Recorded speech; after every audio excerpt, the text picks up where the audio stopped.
میرا دیور بہت چھوٹا تھا اور لاڈلا تھا. سب گھر والے اس کو بہت پیار کرتے تھے اور وہ چھوٹا تھا بہت. میں بھی اس کو پیار سے گلے لگا لیتی اور وہ بھی مجھے اپنی بڑی بہن سمجھتا تھا اور میرے کمرے میں ہی رہتا تھا. ایک دن شوہر اور گھر والے سب ایک شادی پر چلے گئے. شوہر نے کہا میرے بھائی کو اپنے کمرے میں سلا لینا, رات کو اس کو ڈر لگتا ہے. میں نے بچہ سمجھ کر اس کو سلا لیا. اس رات اس نے جو میرے ساتھ کیا میری روح پناہ ہو گئی, کیونکہ اس نے میرے ساتھ. میرا نام حسنہ ہے. جب میری شادی ہوئی تو مجھے پتا چلا کہ میرے سسرال میں میرا ایک چھوٹا دیور بھی ہے جس کی عمر صرف 11 سال ہے. مجھے بہت خوشی ہوئی کیونکہ میں 3 بڑے بھائیوں کی چھوٹی بہن تھی, لیکن میرا کوئی چھوٹا بھائی نہیں تھا. اس لیے مجھے ایک چھوٹا بھائی ہمیشہ سے ہی چاہیے تھا. میں نے سوچا کہ بھائی تو اب نہیں مل سکتا, پر دیور ہی بھائی کی صورت میں مل گیا ہے. گھر میں میری ساس نہیں تھی, لیکن میری 2 نندیں رہتی تھی اور میرے سسر بھی رہتے تھے اور میرا پوشن اوپر والا تھا. میرے دیور کا نام حامد تھا.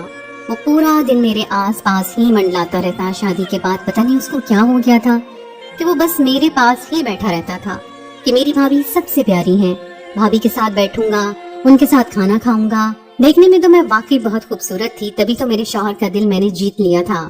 وہ بھی مجھ سے بہت زیادہ خوش تھے اور میں بھی آنکھوں میں خواب سجائے خوش تھی. سوچا تھا کہ زندگی بہت اچھی گزرے گی. شوہر کو پہلے سے جانتی تھی, لیکن محبت کی شادی نہیں تھی. دراصل ہم ایک ہی کالج میں پڑھتے تھے. وہیں پر شوہر نے مجھے پسند کر لیا اور اس کے بعد رشتہ بھیج دیا. وہ کہتے تھے کہ میری طرف سے یہ پسند کی شادی ہے اور تم مجھے بہت اچھی لگتی ہو. ہمیشہ میرے گھر والوں کی عزت کرنا, ان کا خیال رکھنا, اور میرے چھوٹے بھائی میں تو میری جان بستی ہے. میں ساری زندگی باہر کے ملک رہا ہوں, اپنے گھر والوں کے ساتھ زیادہ وقت نہیں گزارا ہے. جب میں واپس آیا تو چھوٹا حامد 7 سال کا ہو چکا تھا. اس کے بعد تو میں واپس آیا ہوں. 7 سال کے بعد میں نے اس کو دیکھا ہے. وہاں پر پوری طرح میں پھنس گیا تھا, اس لیے فیملی کے ساتھ رہنا چاہتا ہوں. ساری زندگی ان سے دور دور ہی رہا ہوں. پڑھائی کے سلسلے میں تو پھر نوکری کے سلسلے میں. بس اب خاندان کے ساتھ رہنا چاہتا ہوں. تم بھی میری فیملی ہو اور یہ سب بھی, اس لیے ان سے کوئی جھگڑا نہ کرنا. میں تو اپنا گھر بسانے کے لیے آئی تھی اور دل میں یہ خواہش تھی کہ سب کے ساتھ اچھے طریقے سے رہوں گی. میں کوئی کھانے کی چیز بناتی تو سب سے پہلے حامد کو دیتی تھی. وہ بھی بہت خوش ہوتا تھا. کبھی کبھی میرے لیے باہر سے کوئی چیز بھی لے آتا. اتنا پیار آتا مجھے اس پر کہ کبھی میں اسے گلے بھی لگا لیتی تھی اور پیشانی پر بوسہ بھی دیتی تھی. ہم لوگ جب کبھی گھر سے کہیں باہر جاتے تو وہ بہت بے چین ہو جاتا تھا. ایک دفعہ میں میکے رہنے کے لیے گئی. میرا میکا دور نہیں تھا, اس لیے 2-3 دن رہنے کے بعد واپس آ گئی. واپس آئی تو حامد روتا ہوا میرے گلے لگ گیا. کہنے لگا کہ آپ کی بہت یاد آئی ہے. سب لوگ کہتے تھے کہ کتنا پیار کرتا ہے تم سے, لیکن وہ اسکول نہیں جایا کرتا تھا. سب لوگ کہتے تھے کہ اسکول نہیں جاتا ہے, یہ بڑی بری عادت ہے, اس کو اسکول جانا چاہیے. وہ کہتا تھا کہ میرا پڑھائی میں دل نہیں لگتا, لیکن میرا شوہر کہتا تھا بنا بنایا کاروبار ہے, اس کو کاروبار سمجھا دیں گے, اپنا کام کرے گا. پڑھائی تو انہوں نے کرنی ہوتی ہے جنہوں نے نوکری کرنی ہوتی ہے, اس کو کیا ضرورت ہے. میں نے اتنی محنت اس لیے کی ہے کہ کم سے کم میرا بھائی تو بیٹھ کر کھا سکے. اس لیے وہ سب کا لاڈلا بھی تھا اور خاصا بگڑا ہوا بھی تھا. لیکن کبھی کبھی تو اپنی بڑی بہنوں کے ساتھ بدتمیزی بھی کرتا تھا, لیکن میرے ساتھ ہمیشہ عزت سے پیش آتا تھا. ایک دفعہ میری نند کے ساتھ تھوڑی سی بحث ہوگی تو اس نے اپنی بہن کو ہی باتیں سنائی. اس نے کہا کہ باتیں تو آپ ایسے کر رہی ہو کہ کھانے میں نمک زیادہ کر دیا ہے, جیسے تم بڑا اچھا کھانا بناتی ہو. ابھی بھابھی کے آنے سے پہلے جو تم نے بریانی میں رنگ بھرے تھے اور سارے خاندان والوں کا پیٹ خراب ہو گیا تھا, وہ بھی سب کو یاد ہے. 1000 روپے کی بریانی کے لیے 5000 کا خرچ ہو گیا تھا. میں زیر لب مسکرا دی اور میری نند نے اسے ڈانٹنا شروع کر دیا کہ کتنا بدتمیز ہو گیا ہے یہ. وہ اسی طرح میرا ساتھ دیتا تھا اور ایک طرح سے ہماری ٹیم سی بن گئی تھی. وہ کہتا تھا کہ میں تو آپ ہی کی طرف ہوں, ہمیشہ آپ کا ساتھ دوں گا, آپ بہت اچھی ہیں, آپ نے کسی سے نہیں ڈرنا. اگر بھائی بھی کبھی آپ سے بدگمان ہو گیا, میں پھر بھی آپ کے ساتھ کھڑا رہوں گا. مجھے اس پر بہت پیار آتا تھا. وہ اچھا بچہ تھا. حامد کو میں نے سمجھایا کہ تم اسکول جایا کرو. اس نے کہا کہ آپ کی ساری باتیں مانوں گا, آپ کے لیے جان بھی دے دوں گا, لیکن اسکول نہ بھیجیں مجھے. آپ مجھے بہت اچھی لگتی ہیں, میری سب سے اچھی بھابھی ہیں, میں ہمیشہ آپ کی ہر بات مانوں گا, لیکن مجھے یہ ساری باتیں مت کہیں. آپ بتائیں آپ نے کیا کھانا ہے, آپ کے لیے لے کر آتا ہوں. آپ سمجھیں کہ میں آپ کا غلام ہوں, لیکن اسکول نہیں جاؤں گا. میں نے کہا ٹھیک ہے, جیسے تمہاری مرضی. ایک پڑھا لکھا انسان جب کاروبار کرتا ہے تو اس کا اور سٹائل ہوتا ہے, اور ان پڑھ انسان جب کاروبار کرتا ہے تو وہ کاروبار پڑھے لکھے انسان کی طرح نہیں کرتا ہے. بس اتنا یاد رکھنا. ایک دن ایسا ہوا کہ میرا شوہر گھر پہ نہیں تھا اور میرے گھر میں میرے شوہر کا ایک کزن آیا. جب اس نے مجھے سلام کیا تو اس نے میرا ہاتھ پکڑنے کی کوشش کی. میں نے اپنا ہاتھ پیچھے کھینچ دیا اور اس بات کو نظر انداز کر دیا. حامد نے یہ بات نوٹ کر لی. میں کچن میں چائے پکانے گئی تو اس نے مجھے آ کر کہا کہ اس نے آپ کے ساتھ بدتمیزی کی ہے, آپ نے اس کو کچھ کہا نہیں. میں نے کہا کہ کوئی بات نہیں, اس طرح گھر میں لڑائی بن جائے گی. میں نئی نویلی دلہن ہوں, سب کہیں گے کہ آتے ہی لڑائی ڈال دی گھر میں, اور وہ پھر تمہاری بہن کا ہونے والا سسرال بھی ہے. ऐसी बातें नहीं की जाती। तो मुझे उसने कहा कि वो आपका हाथ पकड़े और आप चुप कर जाएं, क्योंकि वो मेरी बहन का ससुराल है। ये क्या बात हुई? ये हरकत आपको किसने सिखाई है? कोई आपको छेड़ेगा तो आप उसे छेड़ने देंगी? मैं छोटे हामिद की बात सुनकर हैरान थी कि किस तरह बड़े मर्दों की तरह गैरत खा रहा है और मुझे भी समझा रहा था। बात तो उसकी ठीक थी, लेकिन बहन बेटी का मामला था और मेरे लिए मेरे ससुराल का मामला था। ये भी तो हो सकता था कि उसने गलती से मेरा हाथ पकड़ लिया है, जबकि मैं अच्छी तरह समझती थी कि गलती नहीं हुई थी। वो शख्स मुझे अजीब नजरों से देख रहा था। मैंने हामिद को कहा कि छोड़ो, पहले गलती समझकर माफ कर देना चाहिए, लेकिन हामिद ने तो उससे बदला लिया। उसने उसकी चाय में लाल मिर्च डाल दी, वो भी इतनी ज्यादा लाल मिर्च कि सिर्फ एक घूंट पीने से ही उसकी हालत गैर हो गई। उसका सांस बंद हो गया और आंखें बाहर आ गई। अच्छा भला तमाशा बन गया। मेहमानों के जाने के बाद मेरी नन ने हामिद को बहुत मारा, इतना मारा कि वो बच्चा रोता हुआ छत पर चला गया और कुछ घंटे तक वहीं बैठा रहा। खाना भी नहीं खा रहा था। मैं छत पर गई उसे मनाने के लिए। जब मैं उसको तसल्ली दे रही थी तो रोते रोते मेरे गले लग गया और मुझे अचानक से कुछ अजीब सा महसूस हुआ। मैं फौरन उससे दूर हो गई। उसने कहा, क्या हुआ भाभी? तो मैंने कहा, कुछ नहीं हुआ। तुम चलो मेरे साथ नीचे। और लुबना बता रही थी कि तुमने खाना भी नहीं खाया। खाना क्यों नहीं खा रहे हो? आ जाओ नीचे, भाई भी तुम्हारा आने वाला है और फिर इस तरह भाई को सारी बात पता चल जाएगी और हो सकता है वो भी तुम पर गुस्सा करे। मैंने हामिद को समझाया था और उसको नीचे ले आई। वो खाना अक्सर मेरे साथ ही खाया करता था। एक दफा उसकी बहन ने उससे कोई चीज मंगवाई तो कहने लगा, बहुत गर्मी है, मैं नहीं जाऊंगा। तो मेरी नन ने कहा कि अभी 5 मिनट पहले भाभी के लिए गए हुए थे चीज लेने, वो तुम्हारी लाडली है, हम तुम्हारी सगी बहनें हैं, हमारे लिए नहीं जाओगे और उनके लिए गर्मी में जा सकते हो? तो हामिद ने कहा कि उनके लिए तो मैं कहीं भी जा सकता हूँ, तुम लोगों के लिए तो मैं गली की नुक्कड़ तक भी नहीं जाऊंगा। उसकी बहनें तो और भी ज्यादा चढ़ गई और मैं भी हैरान होगी कि कैसे मेरे लिए अपनी बहनों से लड़ाई कर रहा है। कल को वो कहेंगी कि इसी ने उसको कोई पट्टे पढ़ाई है। मैंने उसको समझाया, लेकिन वो कोई बात समझता ही नहीं था। वो बहुत ज्यादा जिद्दी था।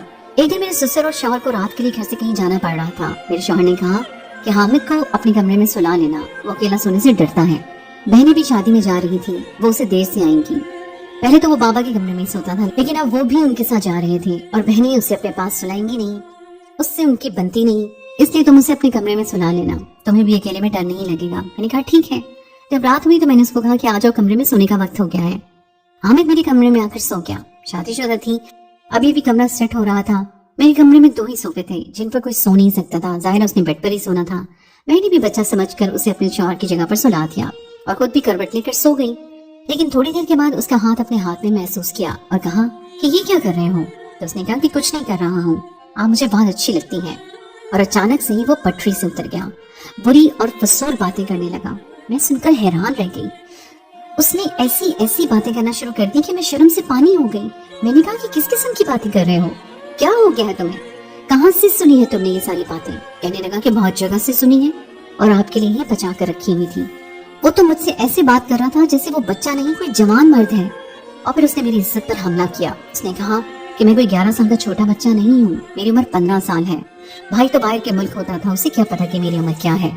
ये तो मेरा कद नहीं बढ़ रहा, मेरे अंदर बच्चों वाला कुछ नहीं है। मैं बच्चा समझकर माँ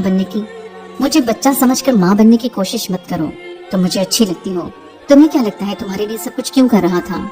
तुम्हारे लिए अपनी बहनों से लड़ाई कर रहा था, तुम्हारे लिए धूप में अपना मुंह जलाने के लिए निकल जाता था क्योंकि तुम मुझे अच्छी लगती थी। मैंने कहा कि तुमसे ये उम्मीद नहीं थी, मैंने तुम्हें अपना छोटा भाई समझा और तुम तो भाई क्या इंसान कहलाने के भी काबिल नहीं हो।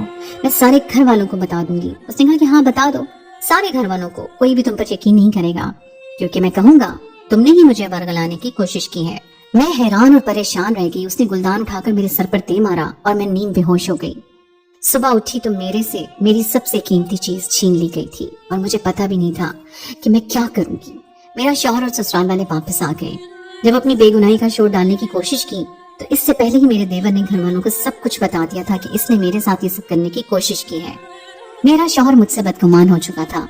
सब मुझ पर बुरी बुरी बातें कर रहे थे और नंदों की तो जबान ही नहीं रुक रही थी। जब मैंने अपने शौहर से कहा कि इसने ये सब कुछ किया है, उस दिन भी उसने मुझे गले लगाया था तो ये मुझे ऐसे गले लगा रहा था जैसे आप मुझे गले लगाते हैं। मेरे शौहर ने मेरे मुंह पर थप्पड़ दे मारा और कहा कि एक तो किसी के साथ मुंह काला किया है मेरी गैर मौजूदगी में और अब मेरे भाई पर इल्जाम लगा रही हो। अरे तुम जैसी लड़की एक मर्द के सहारे नहीं रह सकती। खूबसूरत हो ना, अपनी खूबसूरती पर बड़ा गरूर होता है। जब आईना देखती हो तो सोचती हो कि एक मर्द के सहारे कैसे रहूंगी। ये खूबसूरती तो बाकी मर्दों में भी बांट देनी चाहिए, और भी चाहने वाले मिल जाएंगे। और तुम्हें जब कोई और नहीं मिला तो तुमने मेरे छोटे भाई को इस्तेमाल किया। इस बेचारे बच्चे के दिमाग पर क्या असर पड़ा होगा इन बातों का। तुमने इसे वक्त से पहले जवान कर दिया, इसकी जिंदगी बर्बाद कर दी तुमने। तुम जैसी औरत को पता नहीं मैंने कैसे अपने निगाह में ले लिया। तुम्हें तो बाजार में बिठा देना चाहिए। निकल जाओ मेरे घर से। मेरे शौहर ने बहुत बड़ी बड़ी बातें कर दी। मैं उसके कदमों में बैठी थी, लेकिन उसके बाद मैं उसके कदमों से उठ गई, क्योंकि उसने हर हद पार कर दी थी।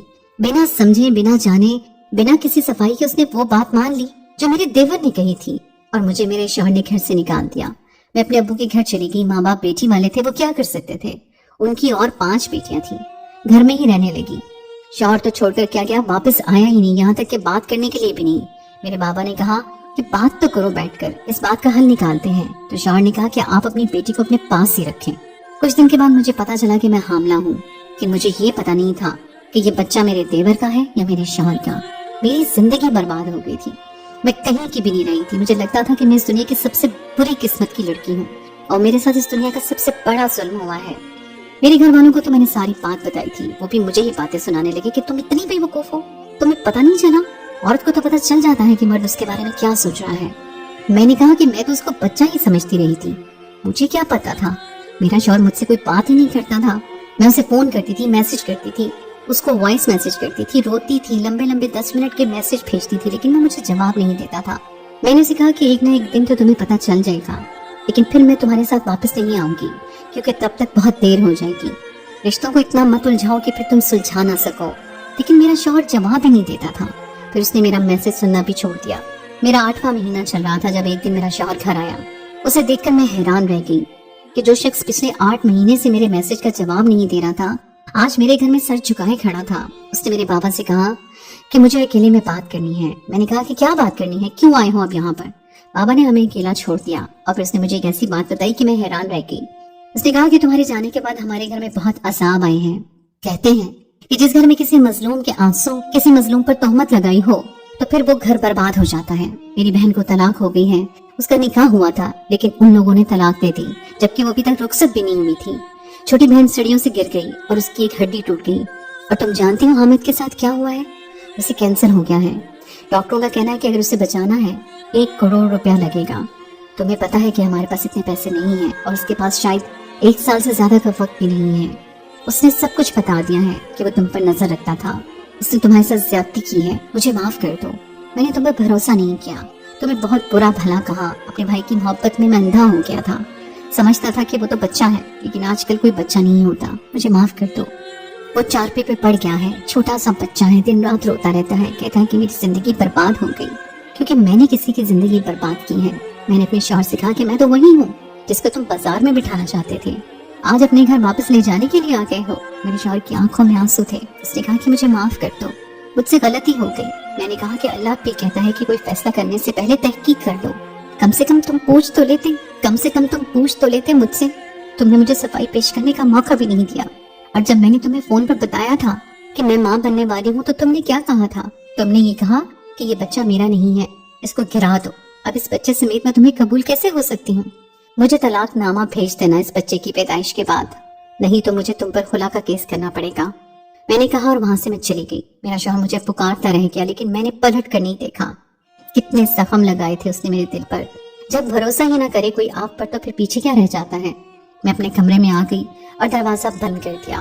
वो मेरे बाबा के साथ कोई बात करता रहा। उसके बाद 3-4 दफा घर आया। मैंने बाबा को कह दिया कि मैं उसके साथ नहीं जाऊंगी और ये मेरा आखिरी फैसला है। आप लोगों पर बोझ नहीं बनूंगी, अपनी और अपनी औलाद के लिए खुद ही कुछ कर लूंगी। बाबा ने कहा कि ऐसी बात क्यों करती हो, हम क्या मर गए हैं?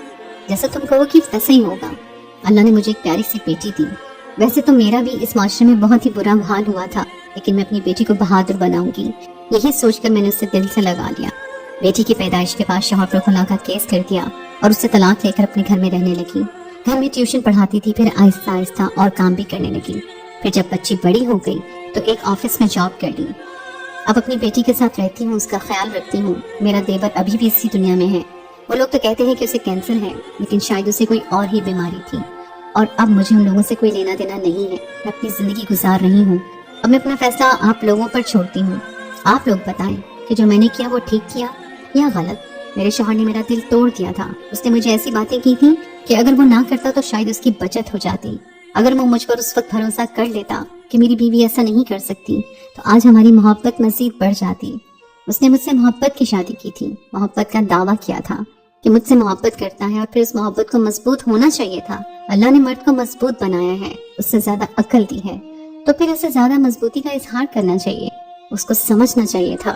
جب اس نے میرے کردار پر وار کیا اور مجھے کہا کہ تم جیسی عورت کو بازار میں بٹھا دینا چاہیے، تو کیا ایسا مرد کل کو میرا محافظ کہلا سکتا ہے؟